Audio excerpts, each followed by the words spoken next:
ഏറ്റവും വിസ്മയിപ്പിക്കുന്ന ഇരപിടിയൻ പക്ഷികളിൽ ചിലത് കഴുകന്മാരാണെന്ന് നിങ്ങൾക്കറിയാമോ? ഇവരെക്കുറിച്ചുള്ള ചില രസകരമായ കാര്യങ്ങളിലേക്ക് കടന്നാലോ? കഴുകന്മാർക്ക് അസാധാരണമായ കാഴ്ചശക്തിയുണ്ട്.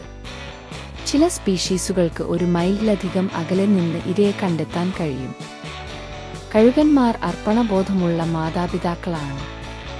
ആണും പെണ്ണും മാറി മാറി മുട്ടകൾ വിരിയിക്കുകയും കുഞ്ഞുങ്ങളെ പരിപാലിക്കുകയും ചെയ്യുന്നു. ചില കഴുകൻ ഇനം ഫിഷ് പ്ലക്കിംഗ് എന്ന് വിളിക്കപ്പെടുന്ന അവിശ്വസനീയമായ വേട്ടയാടൽ സാങ്കേതികതയ്ക്ക് പേരുകേട്ടതാണ്. അവർ വെള്ളത്തിന്റെ ഉപരിതലത്തിൽ നിന്ന് മത്സ്യത്തെ അവയുടെ കാൽ നഖങ്ങൾ ഉപയോഗിച്ച് തട്ടിയെടുക്കുന്നു. ലോകമെമ്പാടുമുള്ള പല സംസ്കാരങ്ങളിലും ശക്തിയുടെയും സ്വാതന്ത്ര്യത്തിന്റെയും പ്രതീകങ്ങളാണ് കഴുകന്മാർ. ശക്തി, ധൈര്യം, കാഴ്ചപ്പാട് എന്നിവയെ പ്രതിനിധീകരിക്കുന്നു. ലൈക്ക് ചെയ്യുക, സബ്സ്ക്രൈബ് ചെയ്യുക, അടുത്ത ഡോസിനായി കാത്തിരിക്കുക.